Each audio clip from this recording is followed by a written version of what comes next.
아,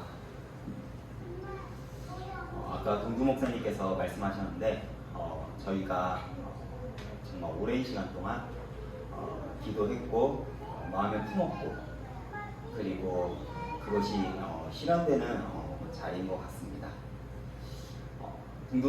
황 목사님께서 이렇게 말씀하셨어요. 결혼하는 기분인 것 같다. 비슷한 것 같습니다. 황 목사님께서 말한 것처럼 굉장히 설레고 기대가 됩니다. 하나님께서 어떻게 이 이음교회를 이끌어갈지 모르겠지만 여러분들도 같이 마음을 담고 기도해 주시길 바라겠습니다. 말씀 전하겠습니다. 제가 서론으로 이음교회에게 주신 왜 제가 이 본문을 정했는지에 대한 이유를 잠시 설명하겠습니다. 제가 오늘 이음교회를 다시 말해 첫 예배를 드리면서 오늘 본문 말씀을 제가 에베소서를 이제 선택을 했습니다. 거기에는 두 가지 이유가 있는데 첫 번째는 뭐냐면 오늘 본문이 이음교회에게는 사실 하나님께서 주신 말씀이기 때문에 그렇습니다. 지금처럼 오늘 저희가 저녁 6시에 이제 예배를 드리기로 결정하기 이전에 저희가 어떤 원래 선택을 하려고 했었냐면 저희는 평일에 드리는 현장 예배로 드릴 예정이었습니다. 그러니까 한마디로 개척이라는 개념보다는 평일 교회 같은 개념으로 저희가 시작하려고 했었습니다. 그리고 이러한 저희의 상황을 아는 황 목사님 어머님께서 저희를 위해 기도해 주시다가 오늘 예배 본문 말씀을 이제 황 목사님을 통해서 이제 저희에게 주셨습니다. 그런데 하나님께서 갑자기 저의 상황을 모르셔서 급하게 이제 개척을 드리는 상황이 오게 되었습니다. 그리고 이제 황 목사님은 권사님을 통해서 받은 이 말씀을 가지고 우리 교회의 이제 흐름에 대해서 이제 우리가 짧은 기간 동안 굉장한 많은 얘기를 했어요. 그러다가 또 급하게 이제 개척 날짜가 이제 갑자기 또 오늘로 정해졌습니다. 사실 저희는 좀 여유 있게 준비하려고 했는데 그것 역시도 갑자기 급하게 정해져서 급하게 또 이제 어떤 말씀을 가지고 우리가 본문 말씀을 가지고 말씀을 전할까라는 그런 상의도 많이 했습니다. 원래 저희가 하려던 말씀 성경이 있었습니다. 황 목사님도 그것을 찬송을 했고 저도 그 말씀을 가지고 저희 예배를 하려고 했었는데 제가 말씀을 준비하다가 문득 우리 교회에게 하나님께서 주신 말씀이 있지 않습니까? 그 말씀이 생각이 나서 이 말씀을 가지고 제가 첫 예배를 드리는 것이 맞지 않을까라는 그 마음을 하나님께서 주셨습니다. 그래서 본문을 바꾸고 짧은 기간 동안이지만 묵상을 하면서 제가 말씀을 준비하게 되었습니다. 그리고 두 번째 이유가 있습니다. 사실 에베소서가 어떤 주제냐고 할 때 한 단어로 얘기를 한다면 바로 교회입니다. 즉 성경에서 에베소서를 거치지 않고 교회다움을 이야기할 수가 없다는 것이죠. 왜 그렇죠? 에베소서는 교회라는 개념을 확실하게 확립되기 전에 교회라는 개념이 확실하게 확립되기 전에 바울 사도는 에베소서를 통해 교회와 그리고 교회에 참여하는 성도들의 자세와 책임을 가장 잘 설명해 주고 있는 말씀이기 때문에 그렇습니다. 그렇게 에베소서 한 절 한 절을 우리가 깊이 있게 본다면 하나님이 영원한 교회로 우리를 인도하여 한량없이 쏟아 부어주신 그 은혜의 깊이를 맛볼 수가 있습니다. 더 나아가 성도로 부름받은 우리가 믿음의 삶을 살아가기 위해 교회를 바로 세우는 일이 얼마나 중요한지 그 놀라운 가치를 에베소서를 통해서 우리는 깨달을 수가 있는 것이죠. 그렇기에 이음교회를 시작하는 이 중요한 시작점에서 에베소서의 본문으로 시작하는 것이 저 개인적으로는 굉장히 큰 의미가 있고 맞지 않나라는 생각이 들어서 오늘 본문을 에베소서로 준비를 했습니다. 더불어 여러분들도 교회를 향한 그 간절한 마음을 여러분들 함께 담아주시기를 부탁드리겠습니다. 물론 어느 서신서도 마찬가지겠지만 유독 에베소서를 보면 교회를 향한 바울 사도의 마음을 우리가 가장 잘 드러나 있다고 저는 생각이 들었습니다. 그렇기에 부족하지만 이음교회를 개척하면서 에베소서의 본문을 가지고 오늘 말씀을 제가 한번 전해보겠습니다. 본문으로 들어가겠습니다. 에베소서는 교회를 향한 이제 바울의 기고가 잘 나타나 있죠. 여러분들도 잘 알겠지만 에베소서는 크게 두 가지 단락으로 나눠줄 수 있습니다. 첫 번째 단락은 1장부터 3장, 그리고 두 번째 단락은 4장부터 6장까지 나눌 수가 있습니다. 1장부터 3장까지는 교리, 복음에 관한 그 교리의 말씀에 관한 이야기입니다. 그런가 하면 그 다음 4장부터 6장까지는 실제적인 그리스도의 삶에 대한 내용들이 담겨져 있죠. 그런데 에베소서는 6장까지밖에 되지 않지만 바울은 앞서 1장부터 3장까지에 대해서는 복음에 대한 올바른 교리를, 그리고 그 뒤에 3장은 그리스도인들의 삶에 관한 그 이야기를 자세하게 다루고 있습니다.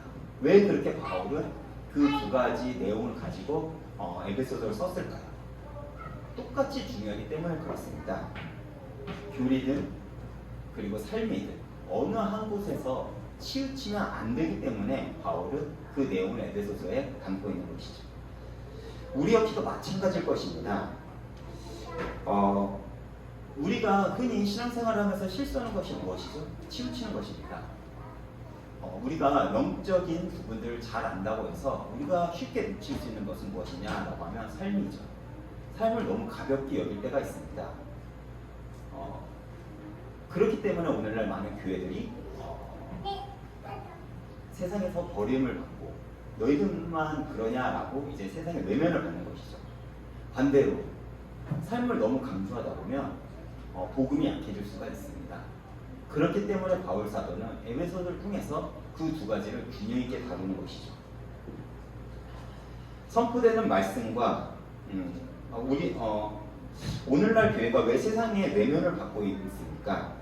선포되는 말씀과 삶의 갭이 너무나도 크기 때문인 것 같습니다. 교회를 다니는 많은 성도님들이 교회에 가서 예배를 드리고 수없이 많은 찬양을 부르며 수없이 많은 믿음의 고백을 하지만 정작 삶으로 돌아간다면 그 믿음의 고백이 보이지 않는 것이 사실 현실입니다. 세상에 돌아가면 어떻습니까? 세상과 똑같은 고민을 합니다. 세상과 똑같이 즐기고요. 세상과 똑같이 나만을 위해 살아갑니다. 그런데 여러분, 예수를 믿는 우리는 그러면 되지 않지 않겠습니까? 왜 전도와 선교가 교회 사명이 되어야 될까요? 한 영혼을 교회로 인도하기 위해서는 나만 생각한다면 절대 될 수 없기 때문에 그렇습니다. 그 영혼을 사랑하는 마음이 있어야 비로소 한 영혼이 교회 안에서 함께 지체로서 성장할 수 있는 것이죠. 그렇지 않나요? 한 영혼을 위해 기도를 하고 헌신하고 기다릴 때 그 한 영혼은 바로 교회에 머물게 됩니다. 그리고 그 사람은 또 다른 사람을 인도할 수 있겠죠. 이렇게 2000여 년 전에 시작된 교회가 오늘날까지 온 것입니다. 그렇게 우리는 복음을 향한 그 선포는 확실하되 그 복음이 지식에만 머무는 것이 아니라 삶과 같이 가는 싸움을 해야 됩니다. 그리고 어느 한쪽으로만 치우치지 않고 균형 있는 교회가 되어 성도들이 서로 연합하여 함께 세우는 교회가 되기를 저는 바라고 있습니다. 그럼에도 우리가 먼저 알 것이 있죠. 그것이 무엇입니까? 복음에 대한 올바른 이해입니다. 왜 그렇습니까? 바른 지식은 바른 삶으로 인도하기 때문에 그렇습니다. 다시 말해 그리스도인으로 살아가고 싶다면 우리가 먼저 알 것이 있다는 것입니다. 왜 그렇죠? 바른 지식 없이 열심을 내면 낼수록 관계는 깨집니다. 그리고 내 삶이 공허해지고 율법주의자가 되죠. 쉽게 말하겠습니다. 내가 한 것만큼 다른 사람을 지적을 하고 내 의를 드러낼 수밖에 없다는 것이죠. 우리 삶에서 그런 부분들이 있지 않습니까? 나는 이만큼 했는데 너 왜 그렇게 하지 못해? 내가 기준이 돼서 사람들을 정죄하고 비난하고 핍박하지 않습니까? 그렇기 때문에 복음에 대한 올바른 지식이 먼저 전제가 되어야 된다는 것이죠. 또 열심히 하면 할수록 자기 의만 높아집니다. 그래서 점점 다른 사람들을 정죄하고 판단하게 되죠. 그래서 우리가 그리스도인으로서 그리고 교회로서 바르게 살기 위해서 필요한 것은 복음을 바르게 아는 것입니다. 그래서 바울은 1장부터 3장까지 그리스도의 측량할 수 없는 풍성함에 대해서 설명을 합니다. 그리고 바울은 이제 이 모든 은혜를 주신 하나님께 무릎 꿇고 기도를 하죠. 사실 여러분 그거 아십니까? 보통 유대인들은요 무릎을 꿇고 기도하지 않는다고 합니다. 유대인들은요 서서 기도를 한다고 해요. 그런데 바울이 무릎을 꿇고 기도했다고 이야기를 합니다. 왜 그렇습니까? 그리스도의 비밀을 깨닫고 믿음이 자라는 데는 하나님의 도우심이 절대적으로 필요하기 때문에 그렇습니다. 유대인들이 서서 기도한다는 것은 나를 바라보라는 것입니다. 내가 이만큼 하나님을 향해 열심히 있고 난 이만큼 거룩합니다 라는 것을 드러내고 싶은 것이겠죠. 그런데 바울이 하나님께 무릎을 꿇었다는 것은 그만큼 자신의 도움은 내가 경험한 것, 내 지식, 내 상황이 아닌 하나님의 도우심으로 비로소 가능하기 때문에 바울은 주님 앞에 무릎을 꿇었다는 것입니다. 이것은 자기는 이제는 종으로서 주님 앞에 절대적인 충성을 맹세한다는 의미를 가지기도 하죠. 그리고 이것은 복음을 향한 바울의 절실한 마음을 나타낸 것이기도 합니다. 그렇게 우리 교회 역시 복음을 향한 그 절실한 마음을 가지고 하나님 앞에 엎드리는 교회가 되었으면 좋겠습니다. 두 번째입니다. 오늘 우리가 본문을 읽었습니다. 그 본문 중에 하나님의 능력에 대해서 나왔습니다. 그러면 이 하나님의 능력은 무엇을 나타낸 것일까요? 에베소서 3장 20절에 말하는 우리, 즉 교회를 향한 그 능력은 무엇입니까? 이 말씀을 좀 더 깊이 이해하기 위해서는 에베소서 3장 14절부터 19절까지를 우리가 먼저 이해를 해야 됩니다. 왜냐하면 이 14절부터 19절까지의 기도를 근거로 에베소서 3장 20절과 21절은 교회를 향한 바울의 기도를 마무리하기 때문에 그렇습니다. 교회의 역사하는 그 능력을 무엇을 이야기하는 것입니까? 에베소서 3장 16절에 나온 하나님의 영광이 바로 하나님의 능력이라는 것이죠. 교회를 향한 하나님의 능력이라는 것입니다. 이 영광이 임하면 16절에서 19절까지의 변화가 우리 각각의 개인에게 임하게 된다는 것이죠. 그렇다면 그 하나님의 영광은 구체적으로 무엇을 이야기하는 것일까요? 여러분, 영광을 한문으로 쓰면요 영화로운 영자, 빛날 광자를 사용합니다. 근데 이 영화로운 영자는 가만히 살펴보면 불화자 두 개를 쓰고 나무 목자를 더해서 만들어진 모양입니다. 저보다 여러분들 더 잘 아시겠죠? 근데 이 형상을 가장 잘 나타내는 것이 아마 그림을 그리려면 횃불일 것입니다. 그런데 성경을 가만 찾아보면 굉장히 신비로운 횃불이 하나가 나옵니다. 그것이 어디서 나올까요? 바로 출애굽기 3장에 불에 타는 가시 떨기나무, 다시 말해 모세가 본 경이로운 나무, 즉 이 영광스러운 모습입니다. 다시 말해 모세가 바라봤던 불에 타지 않은 떨기나무가 형상이 됩니다. 여러분, 불에 탄다는 것은 무엇을 의미하죠? 불에 탄다는 것은 불이 탈 물질이 필요합니다. 그런데 나무가 불에 타지 않았다는 것은 굉장히 신비스러운 일이죠. 나무에 불이 붙지 않은 상태로 나무가 타는 것을 보고 모세는 놀란 것입니다. 왜 그렇죠? 불이 붙었는데 나무가 타지 않았다는 것은 초월성을 의미하기 때문에 그렇습니다. 이것은 초월하신 하나님이 모세에게 상황에 묶이지 않으며 묶이는 상황이 없이 형상을 만들어 모세에게 나타나시는 것을 의미하죠. 이것은 하나님께서 인간에게 처음으로 자신을 드러낸 사건이기도 합니다. 그러니까 굉장한 큰 사건이죠. 성경에서 나오는 떨기나무는 하나님이 인간에게 처음으로 모습을 드러낼 때 사용한 상징적인 나무입니다. 그 전에는 하나님은 인간에게 음성으로만 나타나셨죠. 근데 처음으로 형상으로 하나님께서 당신을 드러내신 것입니다. 그런데 이 떨기나무는 그러면 대단한 데에잖아요. 굉장한 멋있고 굉장히 화려하고 뭔가 의미 있는 나무여야 됩니다. 왜죠? 하나님께서 임재하신 나무이기 때문이에요. 그런데 이 떨기나무는 원래 광야에서 흔히 보는 나무이며 불을 붙이는 용도 외에 말고는 다른 용도로는 전혀 쓸모가 없는 나무라고 합니다. 또한 이 나무는 양이 따먹을 수도 없을 만큼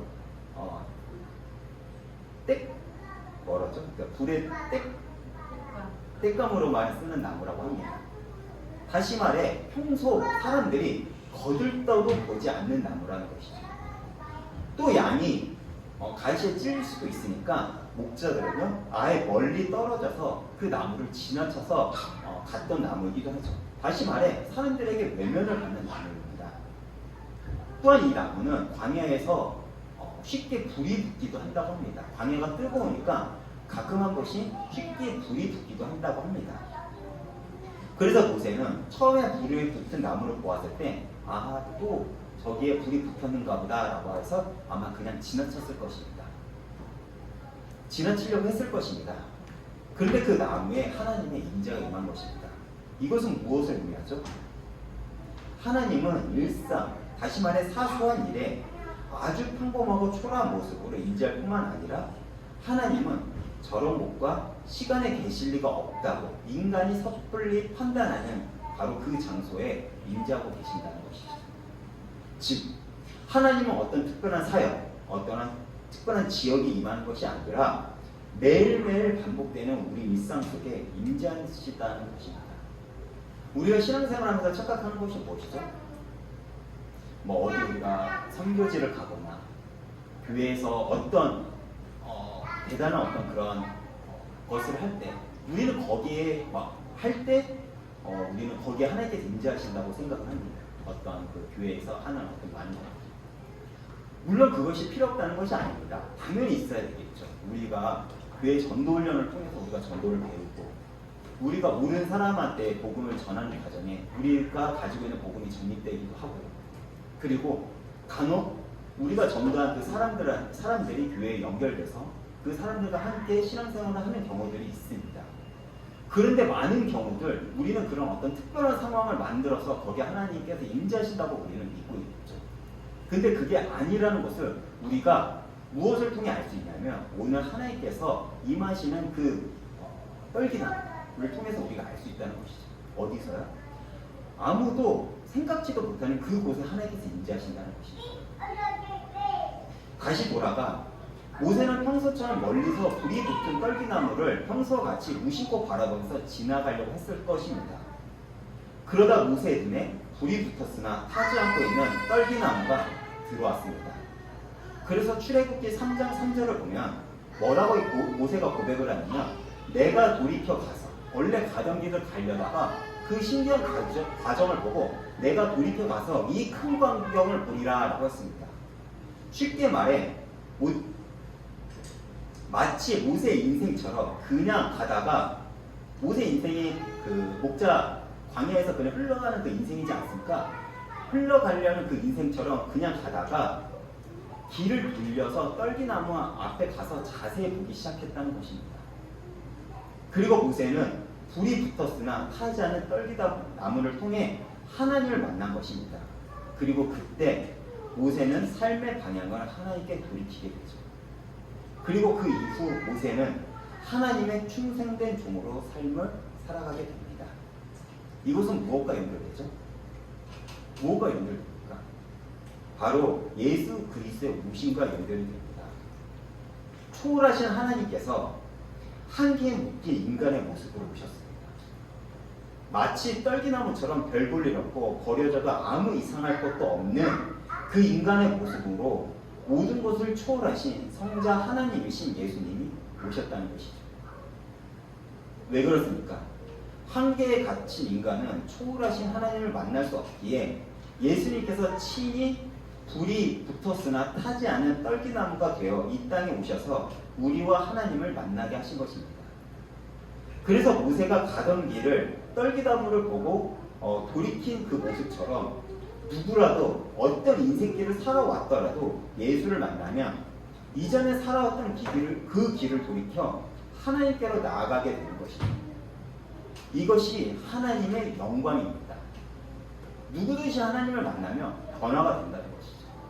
다른 인생을 살 수 있다는 것입니다. 가치 없던 내 인생이 하나님을 만난 그 순간 가치를 얻게 된다는 것이죠.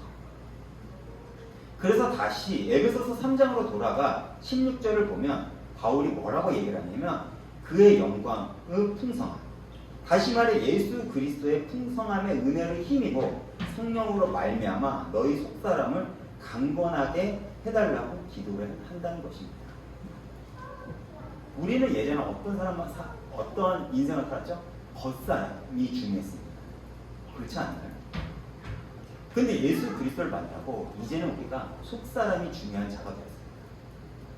그래서 바울은 그 속사람을 중심으로 하나님 앞에 강건하게 해달라고. 왜요? 세상이 만만치 않기 때문에. 그리고 이 당시는요, 교회라는 개념이 없었습니다. 그런데 너희 속사람이 강건해야지 이 교회를 지킬 수 있지 않냐? 라는 것이죠. 그래서 바울은 그 기도를 한 것입니다. 세 번째입니다. 교회에 연결되는 그렇던 하나님의 영광입니다. 더 나아가 이 불에 타지 않은 떨기나무, 즉 그의 영광은 사도행전 2장 오순절에 임한 성령의 불과도 연결이 됩니다. 떨기나무를 보면 수만 가지 갈라진 인간의 생각처럼 보이고 인간의 동기처럼 보이기도 합니다. 인간의 동기가 엄청 많지 않습니까? 떨기나무를 보면 마치 혼돈, 공허, 흑암에 사는 우리의 인생을 보여주는 것 같기도 하죠. 그리고 원래 성경에서 불은 무엇을 의미하면 심판을 의미합니다. 왜 그렇죠? 불은 모든 것을 태워버리기 때문에 그렇습니다. 남기지 않고. 그런데 아무 쓸모도 없는 나무인 떨기나무에 하나님의 불이 임했습니다. 마치 욕망이라는 그 불길에 원래 몸이라는 가시떨기나무는 다 타야 하는데 타지 않은 것처럼. 이것이 하나님의 신비이죠. 그리고 그 하나님의 신비인 떨기나무를 본 모세는 삶이 바뀌었다는 것이죠. 그리고 그가 이끄는 이스라엘은 이스라엘 민족교회로서의 그 역할을 감당하기 시작합니다. 마찬가지로 이전에 예수를 따랐을 때 동기를 가지고 제자들은 따랐을 것입니다. 근데 그들의 인생이 별 볼 일이 있었나요? 아니요. 한 명도 별 볼 일이 없는 인생들이었습니다. 그렇지만 그들이 예수를 따랐던 이유는 한 가지입니다. 예수님께서 왕 자리에 올랐을 때 우리가 한 자리라도 할 수 있을까? 그 동기들이 이전에는 그들이 가지고 있었습니다. 그런데 예수님이 승천하시고 예수님의 약속을 붙잡고 120명의 성도들이 마가다락방에 모여서 기도를 했습니다. 그리고 오순절날 마가다락방에 모여 기도할 때 심판의 상징인 불이 그들 위에 임했다는 것이죠. 그런데 그들은 타지가 않았습니다. 왜 그렇습니까? 왜 그들은 타지 않았을까요? 그들이 주님 앞에 기도를 했지만 그들이 동기가 없었을까요? 있었을 것입니다. 그럼에도 그들이 타지 않은 이유는 예수 그리스도라는 은혜 때문이죠. 그들이 완전하고 그들이 열심히 대단해서가 아닙니다. 마치 가시나무처럼 쓸모없고 볼품없는 우리가 하나님의 인재를 만나면 주님의 형상으로 쓰임받을 수 있다는 것을 우리에게 보여주는 것이죠. 그리고 이 오순절 날 모인 이들을 통해서 교회가 시작되었습니다. 이들이 교회라는 개념을 알았을까요? 제가 목사죠. 제가 목사가 딱 되었을 때 교회에 대해서 많이 배웁니다. 그리고 많은 목사님들이 각자 자기 나름의 방법으로 교회를 이렇게 해야 돼. 행정은 이렇게 해야 돼. 이렇게 하면 안 돼. 이게 스탠다드야. 이게 보편적인 거야. 사역은 이렇게 해야 돼. 어린이사역은 이렇게 해야 되고 청소년사역은 이렇게 해야 되고 장년들 사역은 이렇게 해야 되고 부역은 이렇게 나눠야 되고 정말 많은 얘기를 들었습니다. 근데 제가 한번 물어보고 싶습니다. 많은 교회들이 초대교회를 바라본다고 합니다. 초대교회를 따라가려고 한다고 하죠. 그런데 사도행전 2장에서 시작된 그 초대교회가 행정을 알았을까요? 사역을 알았을까요? 아무것도 몰랐습니다. 그들이 임했던 것은 단지 하나입니다. 별 볼 일 없는 우리 인생, 마치 가시떨기나무 같은 그 인생 가운데 하나님의 불이 임했다는 것이죠. 그리고 본인들은 하나님을 만나고 변화가 되어서 하나님의 증인으로 살아가는 것밖에 없습니다. 그리고 그것이 시작으로 그 교회의 응답은 오늘날까지 이어진 것이죠. 그리고 그렇게 시작된 마가다락방에서 그렇게 시작된 교회는 열방으로 확산이 되기 시작합니다. 그리고 그 증거가 무엇입니까? 우리가 이렇게 함께 예배를 드리고 있는 것이죠. 2000년 전 그들이 오늘날 한국에서 이렇게 예배를 드릴 수 있을지 상상이나 했을까요? 한국이라는 나라가 있을지도 몰랐겠습니다. 모를 것입니다. 그렇죠? 그것이 증거라는 것이죠. 교회 부흥은 대단한 사람들이 모여서 되는 것이 아닙니다. 언제나 떨기나무 같이 별 볼 일 없는 이들이 하나님의 신비이신 그리스도를 만나 변화가 되어졌습니다. 그리고 세워진 것이죠. 우리들도 마찬가지일 것입니다. 별 볼 일 없었던 그 인생을 살아가고 있던 모세가 하나님의 영광, 신비인 불에 타지 않는 떨기나무를 만나고 변화가 되어 이스라엘 민족 교회를 이끌었고, 또한 별 볼 일 없었던 120명의 그 동기가 많았던 그 예수님의 제자들이 성령의 부를 받고 변화가 되어 교회로 확산시킨 것처럼 여러분들이 이 자리에서 하나님의 영광, 그 신비가 되시는 그리스도를 정말 만난다면 하나님은 여러분들을 변화시켜 부흥을 일으키실 것입니다. 많은 이들이 이럽니다.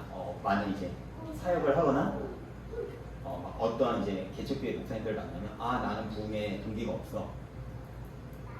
나는 교회를 사역하는 게 부흥의 목적이 아니야 라고 합니다. 근데 저는 아닙니다. 저는 저희 교회가 부흥됐으면 좋겠어요. 왜 그러냐라고 하면 교회가 좀 힘이 있었으면 좋겠습니다. 그 왜 힘이 있었으면 좋겠냐라고 하면 이유는 한 가지입니다. 그래야 하나님을 많이 우리가 소개할 수 있지 않겠습니까? 물론 한 명의 그 신실한 성도를 가지고도 할 수 있습니다.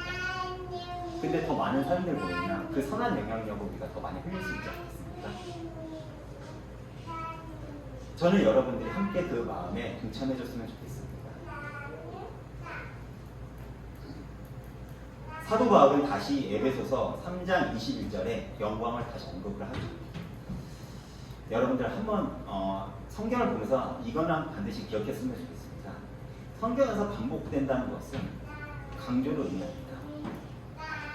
그런데 바울은 에베소서 3장에 하나님의 영광에 대해서 굉장히 많이 언급을 합니다. 왜 그렇죠? 교회에는 하나님의 영광이 반드시 필요하기 때문에 그렇습니다.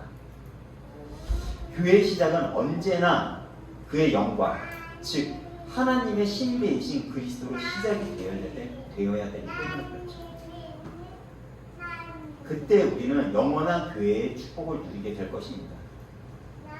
그렇기에 이음교회 말씀의 방향은 하나님의 영광이 임하는 교회가 되어야 될 것입니다. 앞으로 저희 이음교회는 이 하나님의 영광에 대해서 많이 이야기할 것입니다. 여러분, 하나님의 영광이 어떻게 이 교회에게 임하게 될지 이 교회의 그릇을 여러분들도 함께 준비하며 기대해 주셨으면 좋겠습니다. 결론입니다. 그렇다면 이웃교회는 어떤 방향으로 가야 될까요? 교회는 어떤 곳이 되어야 됩니까? 누구든지 와서 하나님의 영광, 즉 그리스도를 만나고 변화가 되어야 합니다. 그러기 위해서는 우리는 끊임없이 복음을 선포하고 그 복음을 삶으로 살아내는 한 사람 한 사람이 모이는 교회가 되어야 되죠. 제가 이런 말을 한 적이 있습니다. 이전에 교회에서요. 좋은 교회는 어떤 교회일까요? 한번 생각해 보세요. 좋은 프로그램이 있으면 좋은 교회입니까? 그러면 좋은 메시지가 선포되면 좋은 교회입니까? 분위기가 좋으면 좋은 교회입니까? 뭘까 한번 생각해 보세요. 물론 답은 제가 정해놓고 있습니다. 제가 생각한 좋은 교회는 좋은 성도들이 많으면 좋은 교회인 것 같습니다.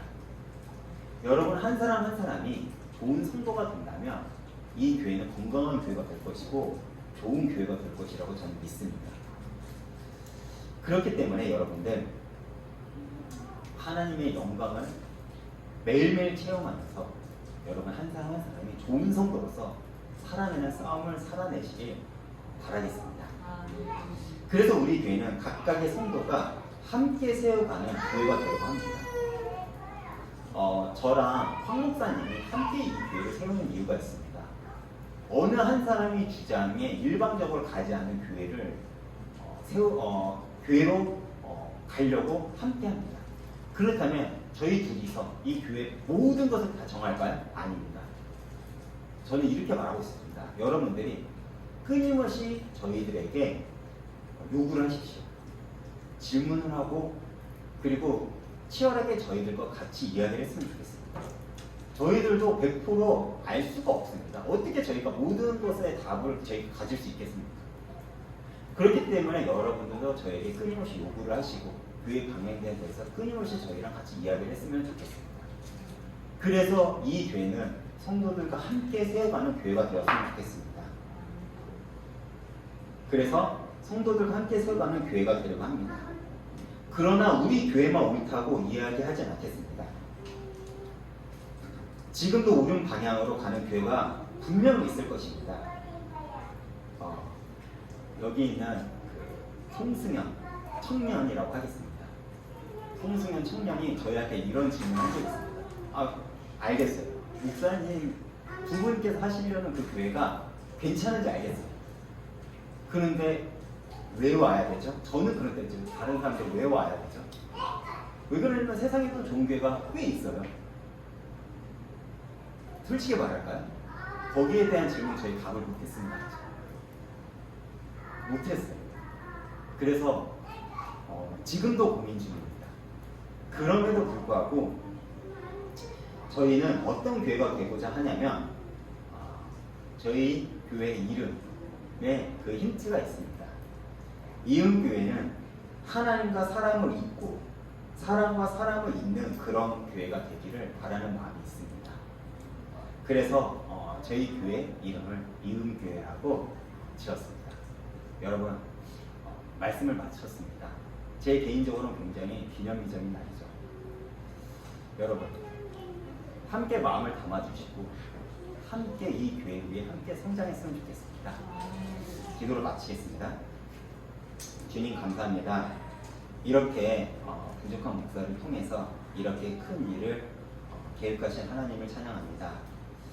주님 이 교회가 하나님께서 기뻐하는 그 길을 가게 해주시고 저희가 가는 그 길 속에 처음 계획했던 이 마음이 흔들지 않도록 주님께서 저희를 다그쳐 주시고 채찍치 주시고 위로하시고 힘을 주시길 간절히 바랍니다.